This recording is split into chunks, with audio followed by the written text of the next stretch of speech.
नमस्कार, आपके साथ मैं हूं समीर अब्बास और में आपका स्वागत है। और डोनाल्ड ट्रंप ने हॉर्मुज़ स्ट्रेट पर 48 घंटे का अपना अल्टीमेटम खत्म होने से पहले बहुत बड़ा यू टर्न ले लिया है, जिसे डोनाल्ड ट्रंप का सरेंडर बता रहा है ईरान का मीडिया इस वक्त कह रहा है कि डोनाल्ड ट्रंप ने ईरान के हमलों से डरकर सरेंडर कर दिया है। युद्ध विभाग को डोनाल्ड ट्रंप ने यह आदेश दे दिए हैं कि अगले 5 दिनों तक हमले ना करो, एनर्जी इंफ्रास्ट्रक्चर पर, पावर प्लांट्स पर हमले ना करो। यह आदेश, यह ऑर्डर जारी कर दिया है डोनाल्ड ट्रंप ने। जंग पर अड़ा ईरान, ट्रंप ने खींचे अपने कदम और इसी को कहा जा रहा है डोनाल्ड ट्रंप का सरेंडर ईरानी मीडिया की तरफ से। लेकिन इजराइल क्या चाहता है? इजराइल सीधे सीधे बता रहा है कि वो ऐसी कोई डील चाहता ही नहीं। जी हां, डोनाल्ड ट्रंप का ईरान पर बड़ा फैसला।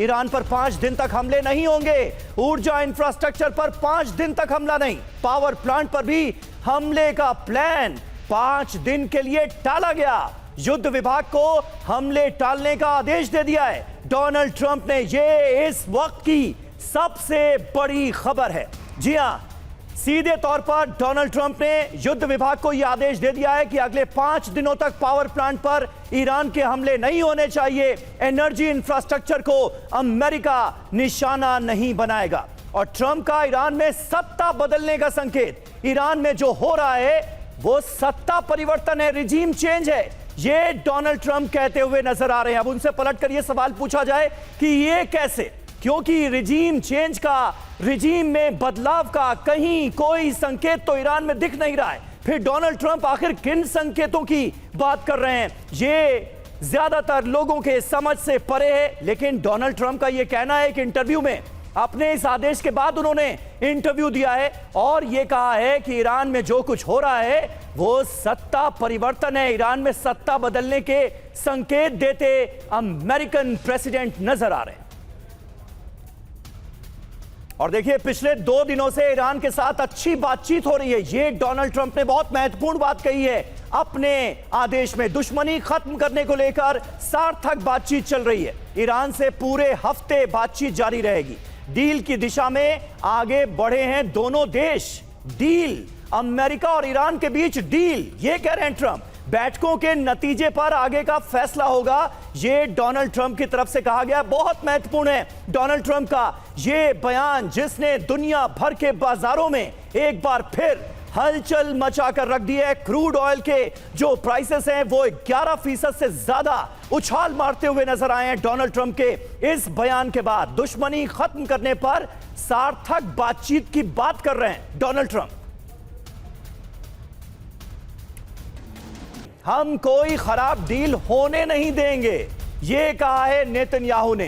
बेंजामिन नेतन्याहू का ट्रंप के इस आदेश के बाद पहला बयान, ईरान हमारी प्राथमिकता नहीं है, इजराइल हमेशा ईरान से ऊपर रहेगा।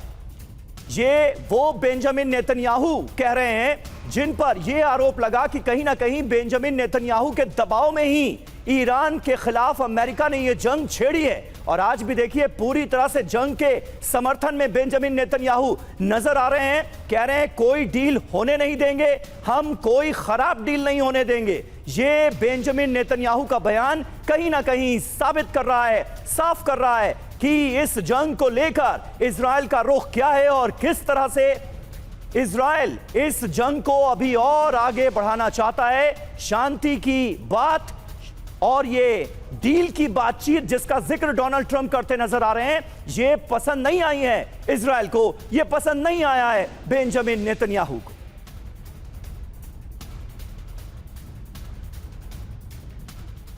और डोनाल्ड ट्रंप के फैसले पर ईरान का पहला बयान आ गया है। अमेरिका के साथ कोई बातचीत नहीं हो रही है। जी हां, यह हैरान कर देने वाली एक और खबर है। यह सब ट्रंप का षड्यंत्र है, यह कहा ईरान ने। हमले के लिए डोनाल्ड ट्रंप समय चाहते हैं, लड़ाई जारी, शैतान की एक और हार हुई है, यह कहा है ईरान ने। यह सब डोनाल्ड ट्रंप का षड्यंत्र है। डायरेक्टली या इनडायरेक्टली अमेरिका के साथ कोई बातचीत नहीं चल रही है, लड़ाई जारी है, शैतान की एक और हार हुई है, यह ईरान की तरफ से कहा गया है।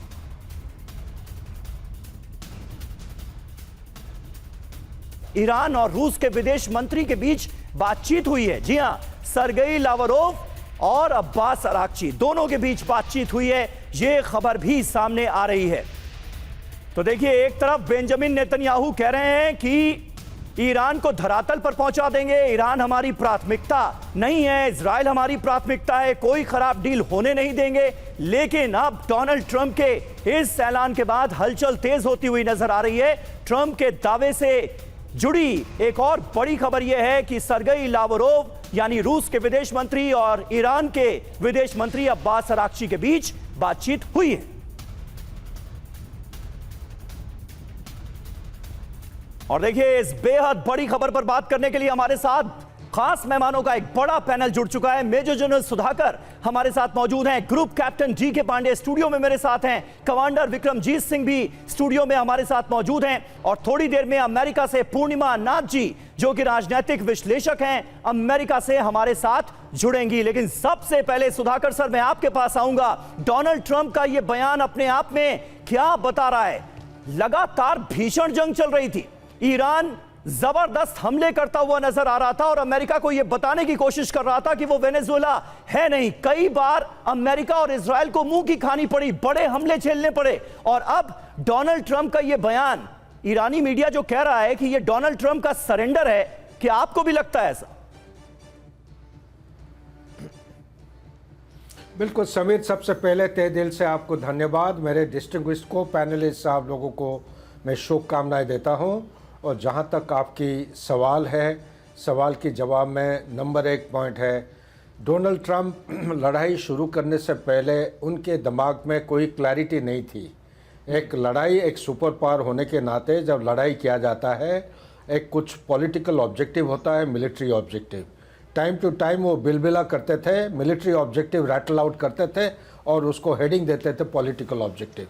नहीं, रेजिम चेंज, बैलिस्टिक मिसाइल की रोकना या उसको बर्बाद करना, या उनका न्यूक्लियर जो पावर की जो कदम उठा रहे थे, न्यूक्लियर एनर्जी एनरिचमेंट बढ़ा के न्यूक्लियर एटम बम बनाने का, उसको रोकना, या जो प्रॉक्सीज को बर्बाद करना, ये सारे मिलिट्री ऑब्जेक्टिव होते हैं। पॉलिटिकल ऑब्जेक्टिव होता है कि क्या ईरान को वो एक स्टेबल स्टेट में छोड़ के जाएंगे या अनस्टेबल स्टेट, जैसे लिबिया, सीरिया, इराक आज के दिन में उन्होंने छोड़ के गया है। ये होता है पॉलिटिकल ऑब्जेक्टिव। तो नंबर 2 पॉइंट ये है कि नेतान्याहू शुरू से लेके अभी तक डोनाल्ड ट्रंप को एक ट्रैप, उसको बोलते हैं एस्केलेटरी एंट्रैपमेंट। एस्केलेटरी एंट्रैपमेंट मतलब एस्केलेशन मैट्रिक्स जो होता है, उसमें धीरे धीरे वो ट्रैप में डालते गए, डोनाल्ड ट्रंप को पता ही नहीं चला। उनको ये कहा गया था ईरान बाएं हाथ का खेल है। ये बाएं हाथ नहीं, वेनेजुएला नहीं था। हाँ। ये दाहिने हाथ से भी और उच्च स्तर का एक बहुत मजबूत टक्कर देने वाला देश है। तीसरी चीज ये है, उन्होंने शुरू तो कर दिया, लेकिन एग्जिट स्ट्रेटेजी जो कहते हैं, एग्जिट कैसे वो लड़ाई को बंद करे, कॉन्फ्लिक्ट टर्मिनेशन, इसके बारे में क्लैरिटी नहीं था, ना वो एडवाइजर की बात सुनने के लिए तैयार थे।